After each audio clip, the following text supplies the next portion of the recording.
Section 1. Taking the Reins of Government.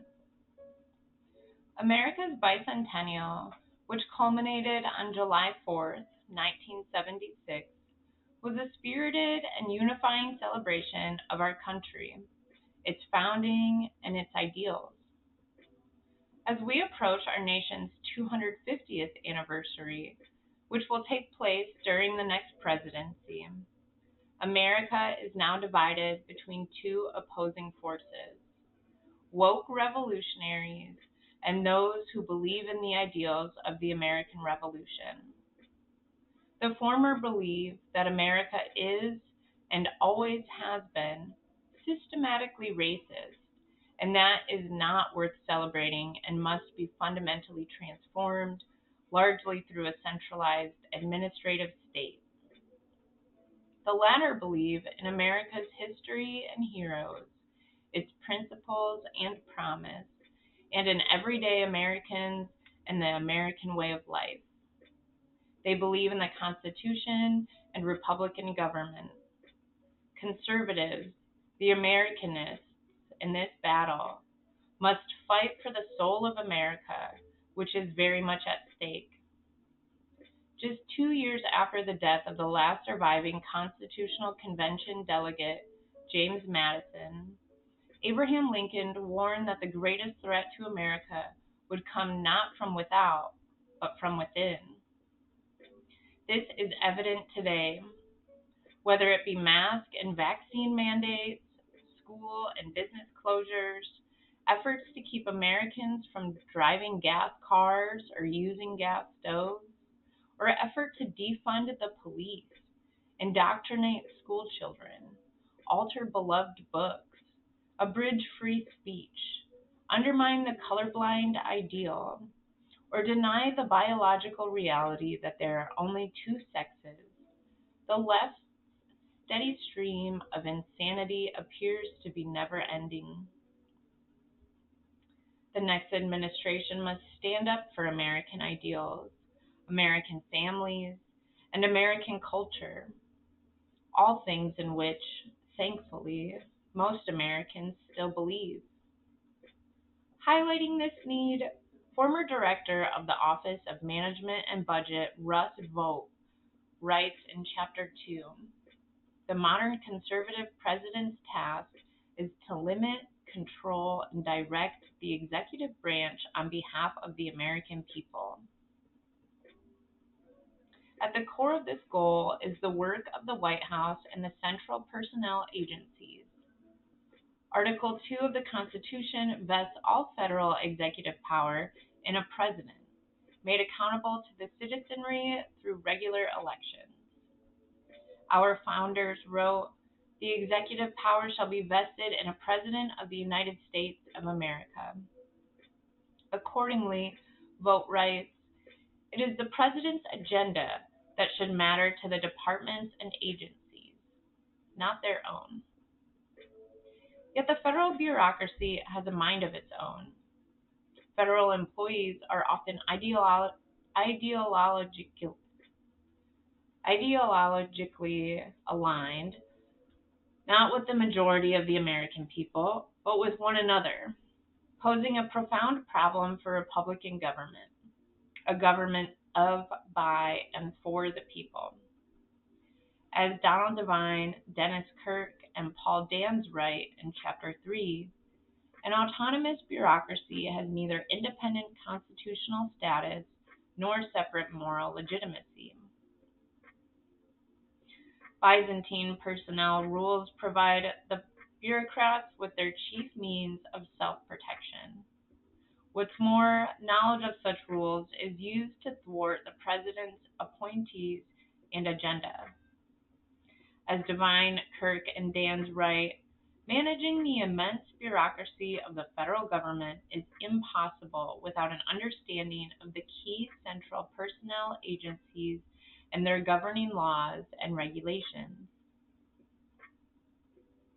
Many of these laws and regulations governing a largely underworked, overcompensated, and unaccountable federal civilian workforce are so irrational that they would be comical in a less important context. This is true whether it comes to evaluating employees' performance or hiring new employees. Only in the federal government could an applicant in the hiring process be sent to the front of the line because of a history of drug addiction or alcoholism, or due to morbid obesity, irritable bowel syndrome, or a psychiatric disorder. The next administration should insist that the federal government's hiring, evaluation, retention, and compensation practices benefit taxpayers rather than benefiting the lowest rung of the federal workforce. In order to carry out the president's desires, political appointees must be given the tools, knowledge, and support to overcome the federal government's obstructionist human resources departments. More fundamentally, the new administration must fill its ranks with political appointees. Devine, Kirk, and Dans observed that the Trump administration appointed fewer political appointees in its first few months in office than any other recent presidency. This left career employees in charge in many places. This can occur even after departments have been fully staffed with political appointees. Vogt writes that the White House Office of Management and Budget, OMB, should establish a reputation as the keeper of commander's intent. Yet OMB is dominated by career employees who often try to overrule political appointees serving in the various executive departments. Empowering political appointees across the administration is crucial to a president's success. Above all, the president and those who serve under him or her must be committed to the Constitution and the rule of law. This is particularly true of a conservative administration, which knows that the president is there to uphold the Constitution, not the other way around. If a conservative administration does not respect the Constitution, no administration will. In Chapter 1, former Deputy Chief of Staff to the President Rick Dearborn writes that the White House counsel must take seriously the duty to protect the powers and privileges of the President from encroachments by Congress, the judiciary, and the administrative components of departments and agencies. Equally important, the President must enforce the Constitution and laws as written, rather than proclaiming new law unilaterally. Presidents should not issue mask or vaccine mandates, arbitrarily transfer student loan debt, or issue monarchical mandates of any sort. Legislators make the laws in a republic, not executives. It is crucial that all three branches of the federal government respect what Madison called the double security to our liberties: the separation of powers among the three branches, and the separation of powers between the federal government and the states. This double security has been greatly compromised over the years. Vogt writes that the modern executive branch writes federal policy, enforces that policy, and often adjudicates whether that policy was properly drafted and enforced. He describes this as a constitutionally dire and in urgent need of repair, adding, nothing less than the survival of self-governance in America is at stake. When it comes to ensuring that freedom can flourish, nothing is more important than the deconstructing the centralized administrative state.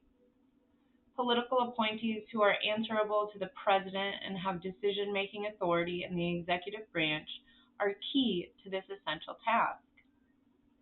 The next administration must not cede such authority to nonpartisan experts who pursue their own ends while engaging in groupthink, insulated from American voters. The following chapters detail how the next administration can be responsive to the American people, not to entrenched elites how it can take care that all the laws are faithfully executed, not merely those that the president desires to see executed, and how it can achieve results and not be stymied by an unelected bureaucracy.